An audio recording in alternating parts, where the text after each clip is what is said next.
called Tui. There's my finger pointing to 72 right there. Okay, so right there, I knew that was going to cross 90, so I decided I'm going to try something.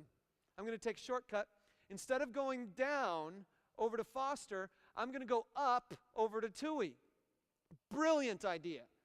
I'm going to shave off so much time. Tui's a faster road than Foster. I don't have to worry about all the traffic on the Kennedy Expressway or crossing the Edens or whatever that stuff. I'm just going to be able to go up to Tui and over there. This is going to be brilliant.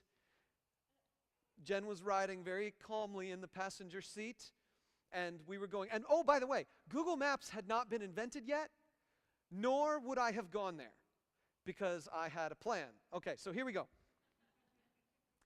The problem is that on Tui and 90, there is no on-ramp.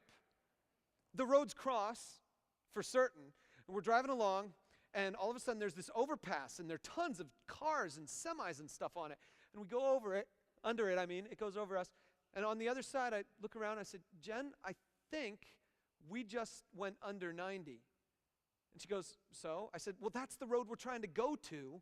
And I think we just drove under it. So we did. We just drove under it, and I decided what I need to do is I need to take the next turn to go north, and I'm just going to zigzag back and forth around 90 until I find one of these roads that lets me onto it, right? So then what I did here is I turned right on Wolf Road to zigzag over 90.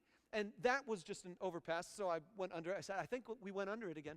And then we got up there to Jarvis Avenue, and I turned left on Jarvis Avenue, but what you don't know is that Jarvis, you go up, and it dead ends there, so we went up, and now I'm going away from 90, and I said, criminy, now we have to get back down to 90. So I did a U-turn, I came back around, I came back over here, and finally, when we got down to about here, right around there, I decided maybe I should pull off the road and find a map. So I had said to Jen, by this, I'd already been badgering her for about 5 minutes on would she look at a map and find me an entrance, and she was trying to find a map and was getting rather frustrated at me. And so here we are, we're parked right there. Oh, just so you see where we are, it's like there, okay? So zoom in, there. We're in here somewhere. And I'm like, okay, can you find me an entrance on the thing? And she's like, don't do this to me. Don't pressure me like this. And I said, give me the map. And we're in this argument. Okay, Charlie's in the back. I can't remember what he was doing. But we're in this argument then, all because of this silly shortcut that I wanted to take. And finally, we find on the map that 72 actually curves and goes all the way out to where we want to go.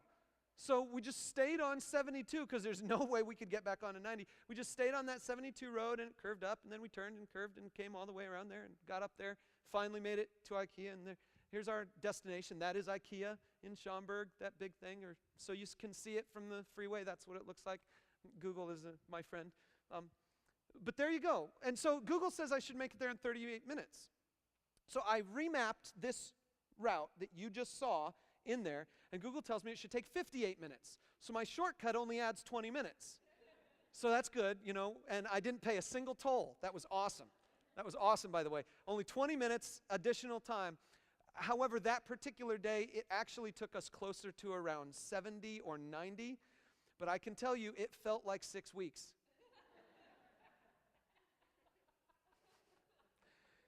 So we finished the trip, and we drove back on 90, back to our apartment. And when we got back to the apartment, Jen said, okay, let's make a deal. Number one, we look at a map before we go. And number two, you're not going to take any more shortcuts, right? So did I learn my lesson? No.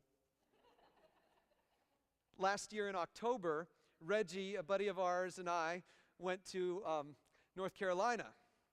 And the problem was that on 40, there was a rock slide, and so right up here, the whole road was blocked. And we pulled off the side of the road. There were these guys barricading the road. We couldn't go any further. And so we pulled off, we went down this exit where they were telling us we had to go.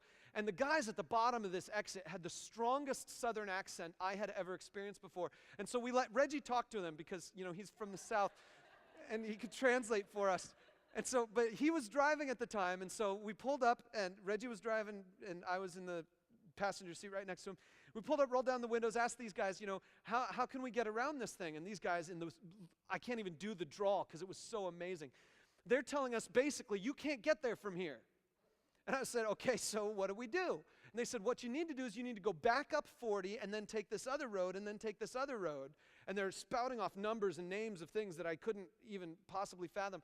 And they said, you need to go up and around and over, and then you're going to take this other one. And I was just like flabbergasted. I was like, okay, what is going on? I said, is there any other way? Can we just go this way down this frontage road that goes along the side of the freeway? And they said, oh, yeah.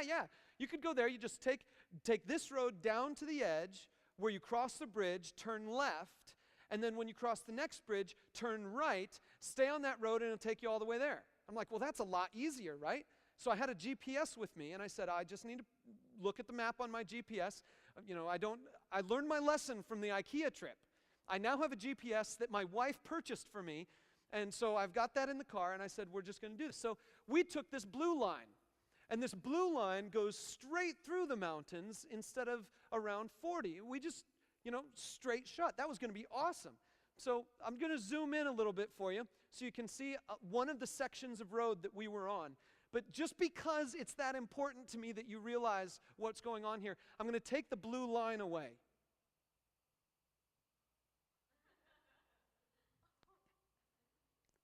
There's no road there. I'm going to zoom in so you can see it. Okay, so they call this, Google thinks this is National Park Road. But I'm going to take the line away. There are no roads. And I just imagine the guy saying to me, you can't get there from here.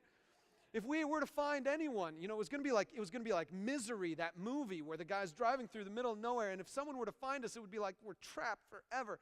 Okay, so here's a little lesson. If you take a shortcut, there's no guarantee you're going to end up where you need to go. My GPS provided me enough guidance that we actually made it through.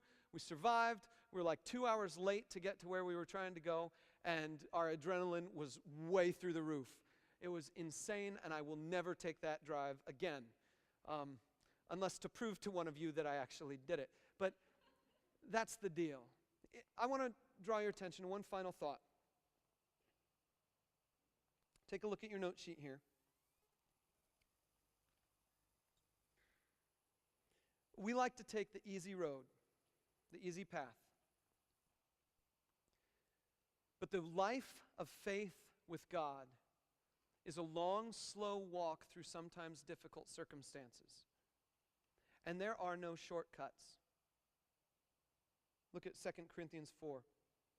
Paul says, therefore we do not lose heart. Though outwardly we're wasting away, yet